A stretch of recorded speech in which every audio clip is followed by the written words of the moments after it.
इस डायग्राम को बनाकर अपने दीवार पे कहीं सामने लिखा लो। इसमें मेहनत करनी पड़ती है और वो मेहनत आदमी को जर्जर कर देती है। इसमें साधना करना पड़ता है। इच्छा काया इच्छा माया इच्छा जग उपजाया, इच्छा खत्म जग खत्म। जो भी पूंजीवाद से चिपके हुए हैं वो सुख की तलाश में है। पूंजीवाद बड़ी प्यारी चीज है, ऐसा नहीं है बड़ी प्यारी, लेकिन बेहोशों के लिए बहुत खतरनाक। और ये अध्यात्मवाद, ये विष्णु, ये लक्ष्मी, ये ब्रह्म, ये माया, और विष्णु जी के बिना लक्ष्मी जी तबाही मचा दे। जय हिंद फ्रेंड्स, गुरुदेव भगवान की चरणों में सादर प्रणाम, सादर वंदन। दिसंबर के बाद सोच रहा हूं कि दिसंबर जनवरी 2 महीना ठंड ज्यादा पड़ेगी, ठंड में व्यवस्था करना थोड़ी सी मुश्किल हो जाती है। तो दिसंबर जनवरी के बाद सोच रहा हूं कि शक्तेशगढ़ में गुरु भगवान का आशीर्वाद सबको दिलवाया जाए, और उसके लिए आपको भगत सिंह एसोसिएशन में रजिस्ट्रेशन करना पड़ेगा। फॉर्म मैं बहुत जल्दी डाल दूंगा। अवध ओझा ऐप पे आपको जाना पड़ेगा, अवध ओझा ऐप पे आपको जाना पड़ेगा, और उसी ऐप पे आपको भगत सिंह का फॉर्म मिलेगा, भगत सिंह एसोसिएशन का फॉर्म मिलेगा। तो भगत सिंह एसोसिएशन में आपको रजिस्टर्ड होना पड़ेगा। अवध ओझा ऐप पे आपको जाना पड़ेगा, और इस ऐप पे आपको मिलेगा अवध ओझा ऐप। इसी पे आपको भगत सिंह एसोसिएशन का फॉर्म मिलेगा, वहां आपको रजिस्ट्रेशन करना पड़ेगा, और फिर जो है आपकी यात्रा कराई जाएगी गुरु भगवान के, उसमें आप सबकी यात्रा कराई जाएगी, आपका दर्शन कराया जाएगा। जीवन को बदलना है, वरना ये इंद्रियां जो है, ये मन और इंद्री, ये धृतराष्ट्र, क्या मतलब मैं सोचता हूं भारतीय संस्कृति के बारे में कि अगर हर व्यक्ति को ये सब चीजें पता चल जाए, समझ में आ जाए, कोई दिक्कत ही नहीं। धृतराष्ट्र यानी मन, और गंधारी यानी इंद्रियां, सेंसेस। अब अगर ये दोनों अंधे रह जाएं तो इनका जो फल होगा वो दुर्योधन होगा। कितना प्यारा कॉन्सेप्ट है ये, मतलब इसका कोई तोड़ ही नहीं है। मन और इंद्रियां अगर अंधा है, आप में से देखो आप कितने लोग, हम कितना परेशान रहे यार, दूसरे को क्या कहें, बहुत रोए, बहुत परेशान रहे, बहुत जूझे। कोई कहे सिगरेट पी लो कंसंट्रेशन बढ़ जाएगा, कोई कहे तंबाकू खा लो कंसंट्रेशन बढ़ जाएगा। हर अंधा दूसरे अंधे को रास्ता दिखा रहा था। और फ्रस्ट्रेशन जब आता है, डिप्रेशन जो आता है, इतने उल्टे सीधे काम होते हैं, इतने, ऐसा नहीं आप कर रहे हो, सभी हम खुद उस रास्ते से गुजरे हैं। वो तो कहो उस वक्त फोटोग्राफी नहीं थी, वीडियो रील नहीं बनती थी, तो पता नहीं कितनी रील बन जाएगी होती, तो पता नहीं कितनी रील बन जाती और क्या होता। तो ऐसा नहीं है, हर हीरा कोयले से होकर गुजरता है। बहुत कम अपवाद होते हैं दुनिया में, जितने भी हीरा होगा वो सब कोयला ही रहा होगा। इसलिए हम सारे लोग ये कह नहीं सकते, ये मतलब नियम है, ये नियम है, हीरे का निर्माण कोयले से ही होगा। तो आप कोयले की स्थिति में हैं मान लीजिए, और आप संकट में हैं, परेशान हैं, तो आप साधना शुरू करिए। सुबह 5 बजे मैं ध्यान करा ही रहा हूं, आइए हमारे ध्यान के सेशन में। 5 बजे सुबह ध्यान में करा रहा हूं, आप आइए। बढ़िया आपको डॉक्टर अंबेडकर की जीवनी सुनाऊंगा, किसी ना किसी की जीवनी सुनाऊंगा। अभी तो रश्मि रथी का पाठ कर रहा हूं, थोड़ा सा सूत्र बता दूं, गुण का विकास करना है। रश्मि रथी की शुरुआत यही से होती है कि गुण का विकास करना है। तो अब अर्जुन और कृष्ण का संवाद कर्म पर चल रहा है, और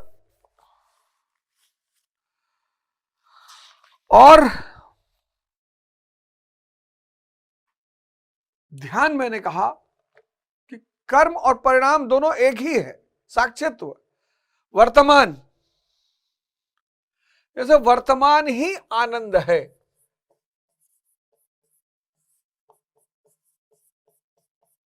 यही ध्यान है। जो वर्तमान है, जो वर्तमान में जी, इसीलिए इसको प्रेजेंट कहा गया। प्रेजेंट मतलब तोहफा। जो वर्तमान है वही आनंद है। जो चाचा है वही भतीजा है, दोनों एक है। नृत्य और नर्तक एक है। नृत्य और नर्तक एक है, इनको अलग नहीं कर पाओगे। यही तो है नटराज की अवधारणा कि जो भी आनंद की स्थिति में आएगा वो नाचेगा। मीरा जी नाचती थी। आनंद को प्रकट करने का कोई और रास्ता है ही नहीं, क्योंकि पागल हंसते हैं। लोग कहते हैं भाई आदमी खुश में हंसता है, पागल भी हंसते हैं। आनंद को प्रकट करने का सिर्फ एकमात्र रास्ता है और वो है नृत्य। लड़का पैदा हुआ नाच रहे हैं, शादी हुई नाच रहे हैं, गौना गया नाच रहे हैं। आनंद प्रकट करने का एकमात्र रास्ता है नृत्य।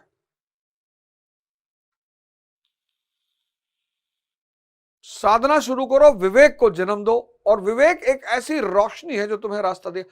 तो कृष्ण अर्जुन का संवाद चल रहा है और कृष्ण कह रहे हैं कि ये बहुत सारी जो कर्म लोगों ने सीख लिए, बहुत सारे कर्म,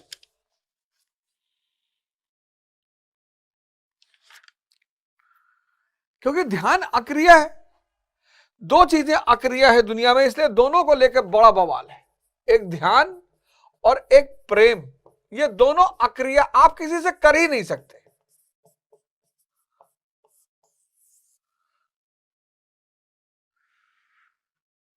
मां के अंदर बेटे बेटी के लिए प्रेम है, उसे करना थोड़ी है। जब तुम किसी के पास बहुत स्वच्छ भाव से जाते हो, उसको आनंद मिलता है, यही प्रेम है। वो अंदर की भाव स्थिति होना बहुत जरूरी है। इसीलिए झूठे प्रेमियों को कहना पड़ता है, तोहफा देना पड़ता है। और जो भजन बना वो यही है कि भाव के भूखे हैं भगवान, भाव के भूखे हैं भगवान। सुदामा उसका सबसे बड़ा एग्जाम्पल है। ये दोनों अक्रिया है। इसलिए दुनिया में 90% लोग, 98 में बोलूं तो ज्यादा अतिशयोक्ति नहीं होगी, इन दोनों को लेकर बहुत भ्रम में और बहुत परेशान है। और इन्हीं को के चक्कर में बड़ी सारी क्रियाएं पैदा कर ली।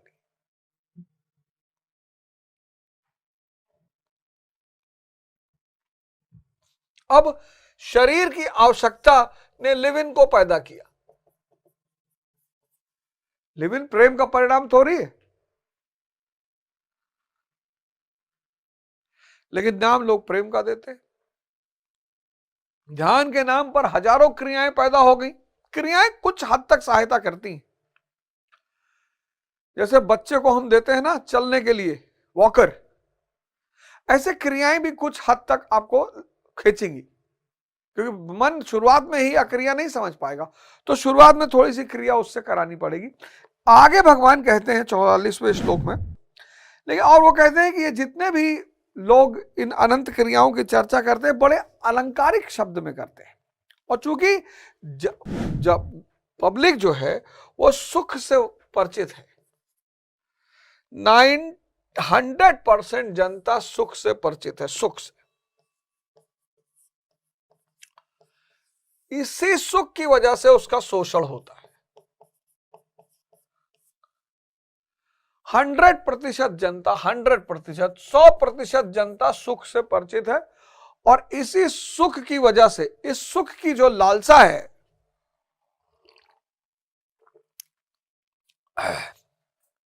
इस सुख की जो लालसा है, यही भ्रम पैदा करती है। और सुख भ्रम है।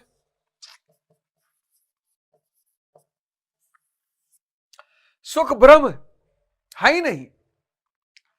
जितनी चीजें इंद्रिय विषय संयोग का परिणाम है वो सब भ्रम है। आप बुढ़े हो जाओगे, सब खत्म हो जाएगा।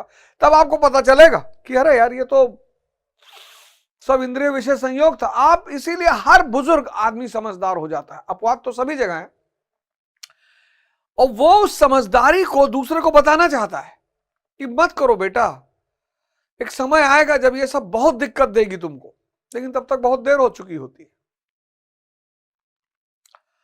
आप देखो जितने भी धार्मिक कृत्य हैं सब इसी को लेकर है, ये करोगे तो ये हो जाएगा। 21 सोमवार शंकर जी को जल चढ़ा दोगे तो अच्छा पति मिलेगा।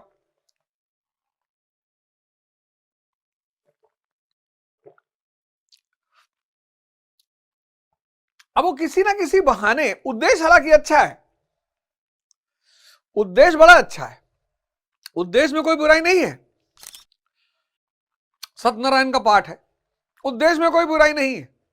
किसी बहाने मोहल्ले के 10 लोग आ गए हैं, पाठ हो रहा है, एक पॉजिटिविटी चल रही है, लेकिन परमात्मा की प्राप्ति इन सब क्रियाओं से नहीं होगी, वो सारी क्रियाओं के पार है। नहीं तो ये राजा महाराजा पूंजीपति ये खरीद लिए होते परमात्मा को, ये परमात्मा को खरीद लिए होते। तो आदमी के इसी सुख के कारण उसका शोषण होता है, सभी करते हैं। आदमी का सारा शोषण इसकी कामना छोड़ दे, शोषण खत्म। तब जिए किस लिए? आनंद के लिए। आनंद एक स्थिति है, ये एक स्थिति है, सत चित आनंद, इसके लिए जिए ना।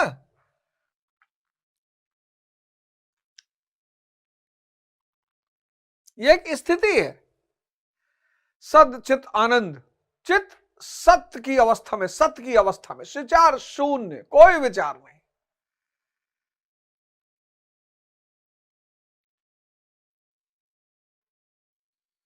तुम सोच रहे हो इसीलिए तो दुखी हो, नौकरी नहीं लगेगी, सोच है। शादी नहीं होगी, सोच है। धन नहीं आएगा, सोच है। स्वर्ग का कॉन्सेप्ट दे दिया गया, जन्नत, हेवन, नर्क, हेल। अरे कृष्ण का ये सब प्रतीक हैं, अगर आदमी समझ जाए तो प्रतीक हैं। 44वें श्लोक में वो कहते हैं, 44वें श्लोक में कहते हैं, भोगश्च प्रसक्तानाम तया हत चेतसाम व्यवसायत्मिक बुद्धि समधो न विधीयते। उनकी वाणी की छाप जिन जिन के चित्त पर पड़ जाती है अर्जुन, उनकी भी बुद्धि नष्ट हो जाती है। मैंने कहा ना कि सारे लोग सुख के चक्कर में हैं। सुख ये अस्थाई है, अस्थाई। क्यों? क्यों अस्थाई है? क्योंकि ये इंद्रियों पे आधारित है, ये अस्थाई है, सुख अस्थाई है। इसीलिए बुद्ध ने पहले 3 आदमी को जब देखा, बुजुर्ग को देखा, वृद्ध, हम सबके घर में वृद्ध नहीं है, मेरे पिताजी हैं 90 साल के, हम सबने बीमार लोग, बुद्ध ने बीमार आदमी को देखा, इस सब में इंद्रियां गायब हैं। और फिर मृत शरीर को देखा, शव को देखा। कितनी साइंटिफिक बात है। ऐसा नहीं सिर्फ सिद्धार्थ देख रहे हैं, हम लोग भी देख रहे हैं, पर हमारी आंखों पर पर्दा पड़ा हुआ है। फिर सिद्धार्थ ने एक आदमी देखा, सन्यासी, वो आनंद की स्थिति में है, विचार शून्य हो गया है, और ये परमानेंट है, क्योंकि स्थिति परमानेंट है, ये किसी पर निर्भर नहीं है। आदमी सोचता है कि बिना पत्नी के कैसे सुख, बिना पति के कैसे, बिना पैसे के कैसे, आंतरिक दशा है। इसलिए जो लोग भी सुख की तलाश में हैं, वो सब परेशान है, सब, अपवाद है ही नहीं। जितने लोग सुख की तलाश में, वो सब परेशान है, क्योंकि सुख बाहर की स्थिति है, अस्थाई है, इंद्रियों पर निर्भर है, और भ्रम है। आनंद स्थिति है। तो प्रभु कहते हैं 44वें श्लोक में कि ये जो बहुत सारी क्रियाएं लोग करते हैं, इनकी वाणी अब चूंकि सब सुख की तलाश में है, तो जो भी सुख को बेचने की बात करेगा कि आओ दिलाएं, आओ सुख दिलाएं, लोग उन्हीं के पास जाएं। कबीर के पास क्यों जाएंगे आदमी? कबीर कह रहे हैं, कबीरा खड़ा बाजार में लिए लुगाटी हाथ, और जो घर जा रहे आप ना सो चले हमारे साथ। यहां लोग घर बनाने के लिए परेशान है, वहां आप कह रहे हो कि आओ हम तुम्हारा घर ही जला दें। कबीरा खड़ा बाजार में लिए लुगाटी हाथ, और जो घर जा रहे आप ना सो चले हमारे साथ। कौन जाएगा? उसका सारा जीवन उसके घर से बंधा हुआ है।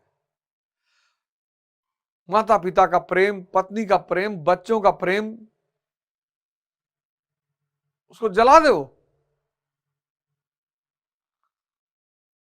जब से धरती बनी, जब से मानव इतिहास का शुरुआत हुई, कितनी कहानियां हुई होंगी इस धरती पर। कुछ तो हमने इतिहास में पढ़ ली, और कुछ प्रतिदिन हम सबके जीवन में गुजर रही हैं।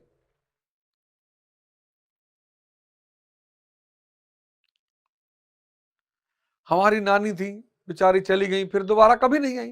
25 दिसंबर 2000 आई ही नहीं। तो कृष्ण कहते हैं कि उनकी भी बुद्धि नष्ट हो जाती है, क्योंकि सभी सुख के तलाश में है, और आदमी को इसके बारे में, आनंद के बारे में कोई झलक ही नहीं है।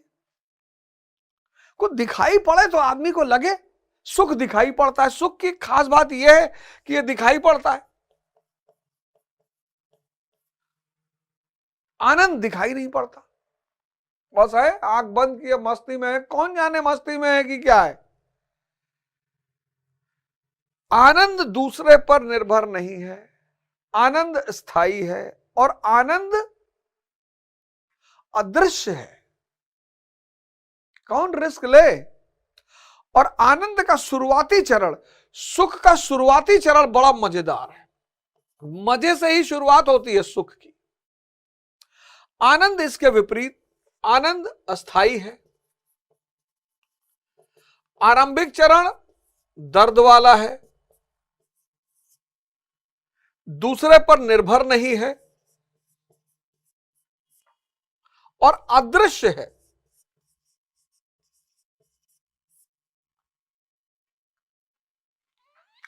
अब दोनों में अंतर देख लो। सुख और आनंद, सुख और आनंद, सुख और आनंद, आनंद अस्थाई है, शुरुआत दर्द से होती है,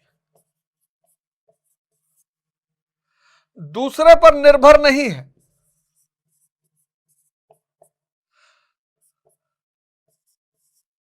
दूसरे पर निर्भर नहीं है, और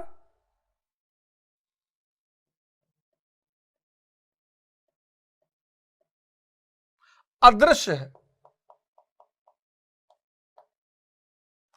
अदृश्य है, दिखाई नहीं पड़ता। सुख दृश्य है,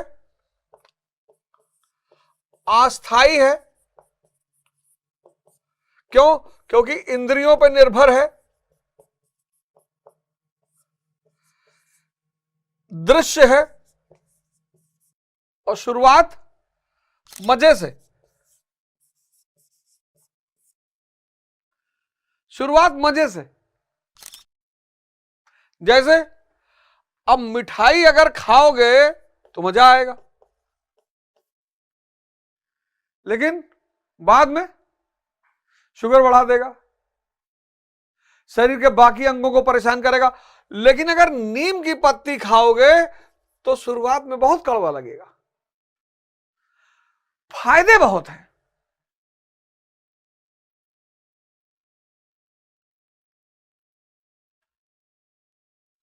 इस चार्ट का फोटो बना खींच के रख लो।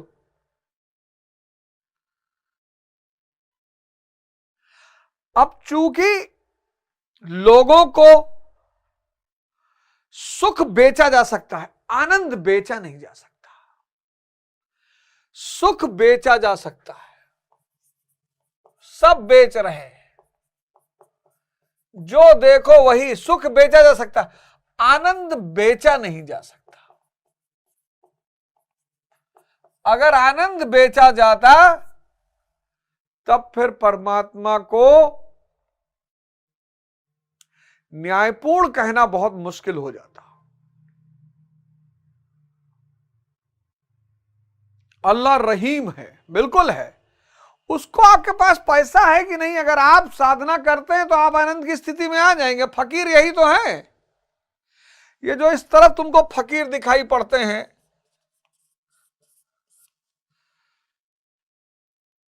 अब इस तरफ वाला जब आदमी देखता है धनपति, तो सोचता है यार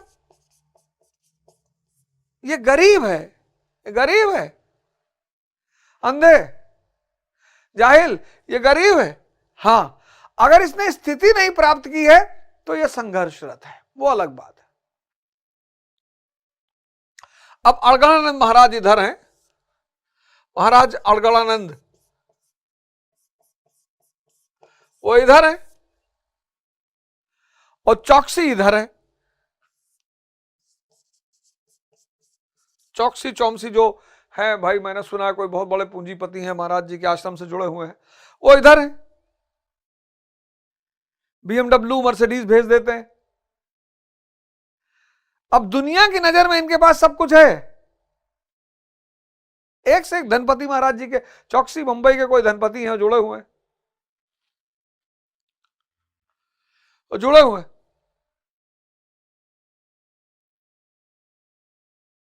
लेकिन सजदा करते हैं, सर झुकाते हैं महाराज के सामने। क्यों? क्योंकि ज्ञान ध्यान से बड़ा है, ज्ञान धन से बड़ा है।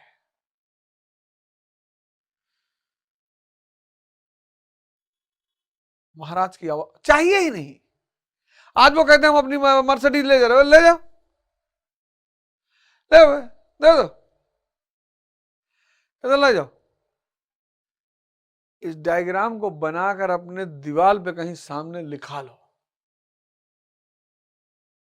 इसमें मेहनत करनी पड़ती है और वो मेहनत आदमी को जर्जर कर देती है। इसमें साधना करना पड़ता है।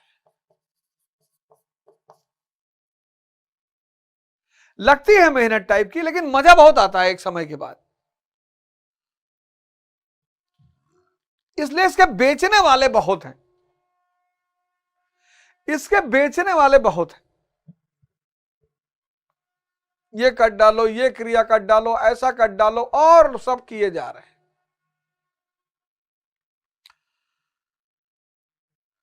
तो कुछ लोगों को सुख मिल भी जाता है, ऐसा नहीं कि नहीं मिलता है, लेकिन सुख अस्थाई है। मान लो मिल भी गया, ये ख्वाबों ख्यालों की दुनिया, ये दुनिया अगर मिल भी जाए तो क्या है, क्योंकि अंततः छूट जानी है। तो वही कृष्ण अर्जुन से कहते हैं कि उस वाणी द्वारा हरे हुए चित्त वालों के और भोग ऐश्वर्य में आसक्ति वाले पुरुषों के अंतःकरण में क्रियात्मिका बुद्धि नहीं रह जाती। इष्ट में समाधिस्थ करने वाली निश्चयात्मक क्रिया उनमें नहीं होती। ऐसे अविवेकियों की वाणी सुनता कौन है? भोग और ऐश्वर्य में आसक्ति वाले ही सुनते हैं, अधिकारी नहीं सुनता। आप नहीं सुनोगे क्योंकि आपको ये पिक्चर दिखाई पड़ रही है कि अस्थाई है। शुरुआत तो मजे से होगा, अंत बहुत बुरा होगा, आईसीयू में होगा। इसका अंत कहां पे होगा? इसका अंत होगा समाधि में। इसका अंत कहां पे होगा? आईसीयू में। वही नर्क है, ये स्वर्ग है, वो नर्क है। इसका अंत होगा समाधि में। मैं एक बार बैठा हुआ था आश्रम में, तो महाराज जी कहे कि हम अपनी मृत्यु को 2 साल आगे बढ़ा दिए। हम थे, आशीष महाराज थे, और कई सारे दीपक बाबा थे, और कई सारे महाराज लोग थे। तो बोले कि अभी अभी मुश्किल से 3, 4, 5 महीने की पहले की बात है, कहे हम अपने मृत्यु को 2 साल आगे बढ़ा दिए। इनकी औकात है? महाराज 2 साल 20 साल आगे बढ़ा दे, 50 साल, कहे हम जाएंगे ही नहीं। ऐसे पुरुषों में सम और आदि तत्व में प्रवेश दिलाने वाली निश्चयात्मक क्रिया से संयुक्त बुद्धि नहीं होती। विवेक, यहां विवेक, इस ग्रुप के पास क्या है? विवेक है। विवेक ही रोशनी है, विवेक के सहारे ही माया से लड़ सकते हो। यहां विवेक का अभाव है। जिस दिन विवेक जाग जाएगा बस माया कमजोर पड़ जाएगी, क्योंकि विवेक रोशनी है, अंधकार को रहने नहीं देगा। सेक्स में अगर आनंद होता तो सारे बुजुर्ग नाच रहे होते, जवानी भर किए हैं। इंद्रियों में अगर आनंद होता तो सारे बुजुर्ग, सब बुजुर्ग निराश, हताश, बहुसंख्यक। इंद्रियां खत्म, सुख खत्म। अब इंद्रियां खत्म, सुख खत्म, और यहां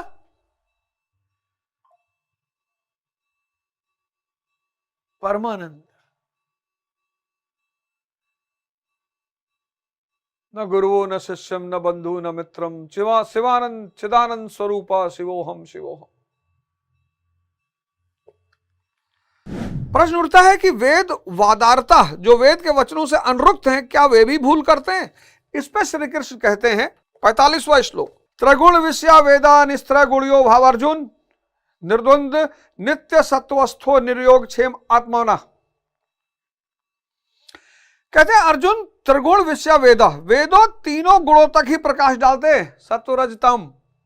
वेद जो है वो 3 गुणों तक प्रकाश डालते हैं, बस, सत्व रज तम।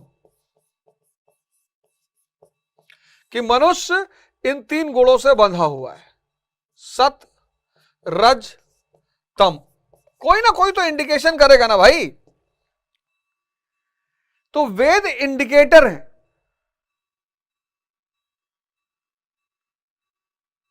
वेद के आगे ले जाने वाला गुरु है।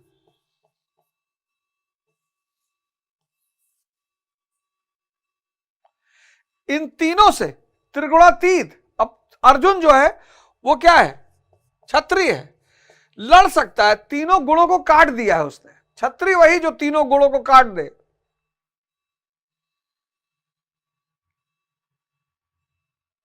बहुत सारे लोग क्षत्रिय बने टहल रहे हैं, जैसे बहुत सारे लोग ब्राह्मण बने टहल रहे हैं। ये देश फर्जी मुसलमान, फर्जी क्षत्रिय, फर्जी ब्राह्मण से परेशान है।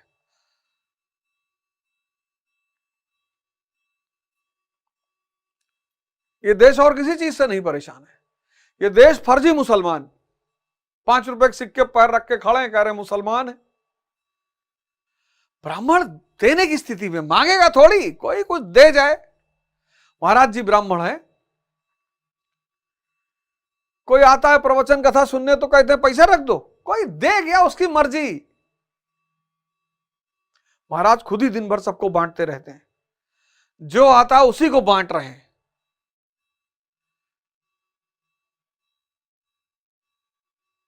एक से एक अधिकारी, नेता, पूंजीपति आश्रम में आके हाथ जोड़े खड़े रहते, बाबूजी सबको दे रहे हैं, किसी से उनका भेदभाव नहीं है। कोई उनसे मिले ना मिले वो अलग बात,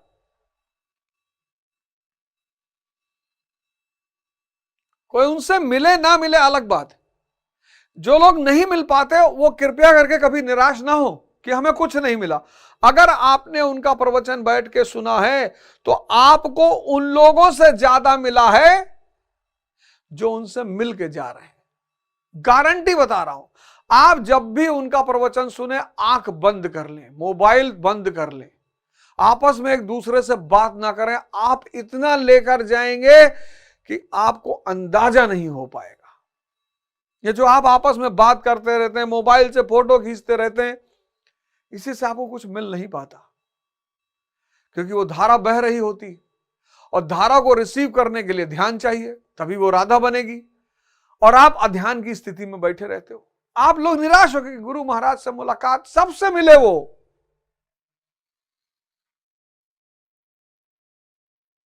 आप क्या समझते हो, वो जो लोग अंदर जाके मिल लेते सब कुछ उनको मिलता? कुछ नहीं। क्या मिल गया? महाराज जी भी सोचते हैं कि अब आए, चलो भैया दे दो, एक डब्बा दे दो, मिठाई दे दो, खा ले। आपको भी तो प्रसाद मिलता है, आपको भी तो भंडारा मिलता है।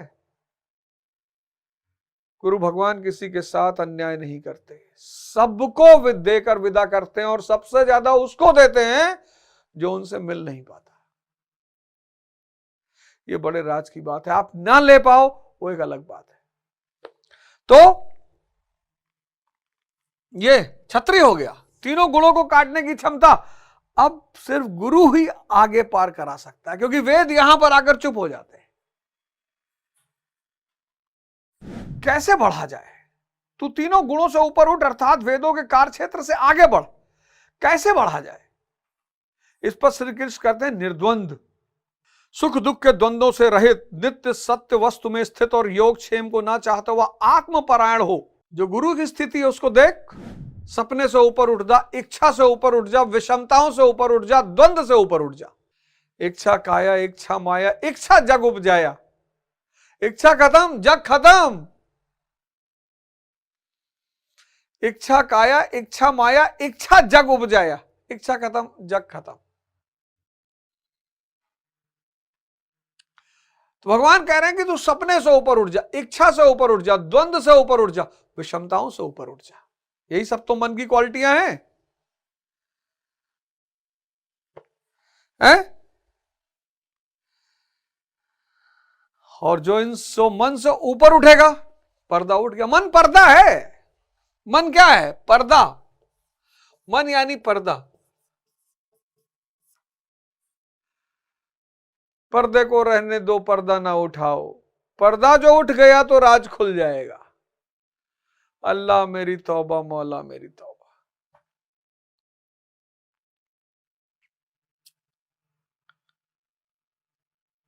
ये मन पर्दा है। एक बार ये उठा ब्रह्म, इसके बाद बोलने की क्षमता नहीं है। वो स्वानुभूति है। सारा खेल इसको गायब करने में, इस पर्दे को उठाने में है।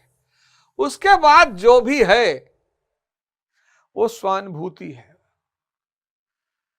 अवर्णनीय है, उसका वर्णन ही नहीं किया जा सकता।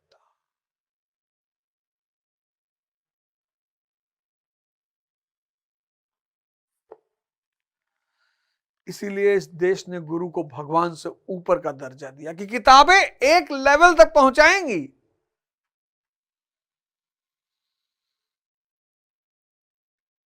किताबें, पुस्तकें एक लेवल तक पहुंचाएंगी, बस। उसके बाद अंतिम चरण में गुरु ही नदी पार कराएगा।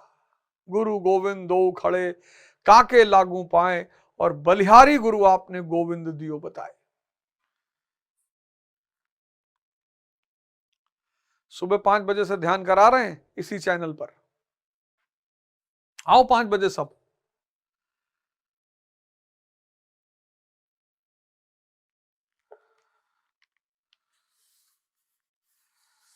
फिर 46वें श्लोक में भगवान कहते हैं,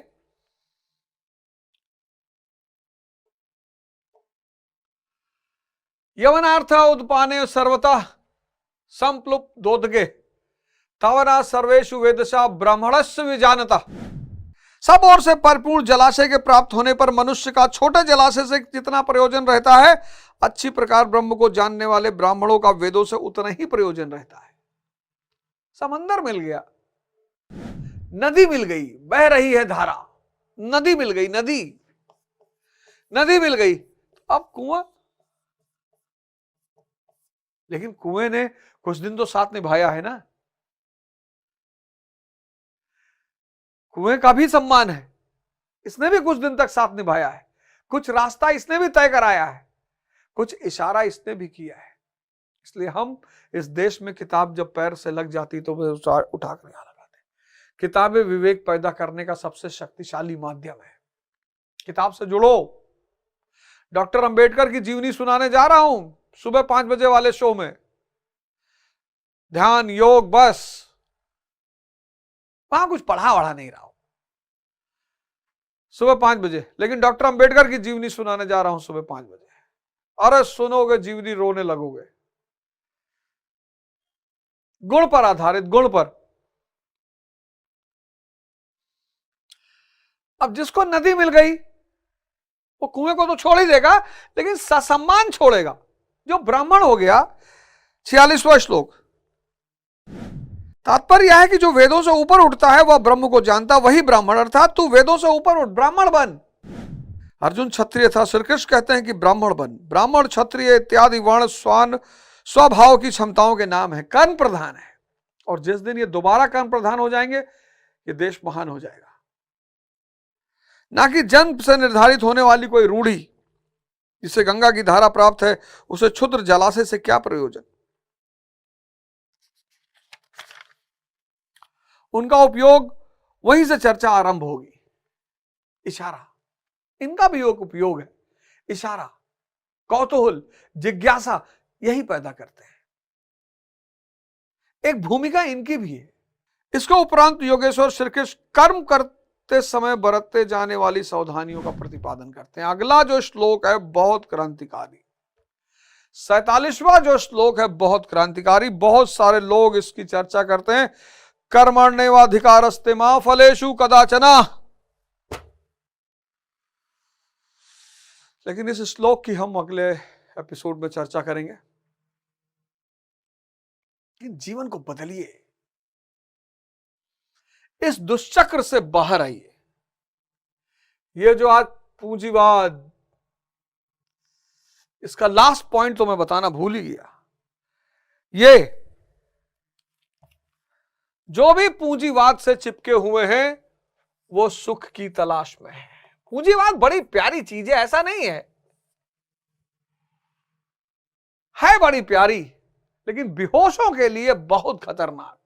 और ये अध्यात्मवाद,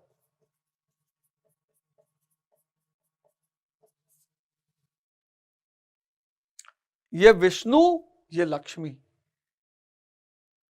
ये ब्रह्म, ये माया। और विष्णु जी के बिना लक्ष्मी जी तबाही मचा देगी, और ब्रह्म के बिना माया तबाही मचा देगी। आज का जो मनुष्य है ज्यादातर इसी पे केंद्रित है, बस इसीलिए परेशान है। जाग जाओ, साधना करो, और महाराज जी की तरह साधक होकर मर्सिडीज में बैठो। जीवन में आनंद ही आनंद रहेगा। जय हिंद, जय भारत।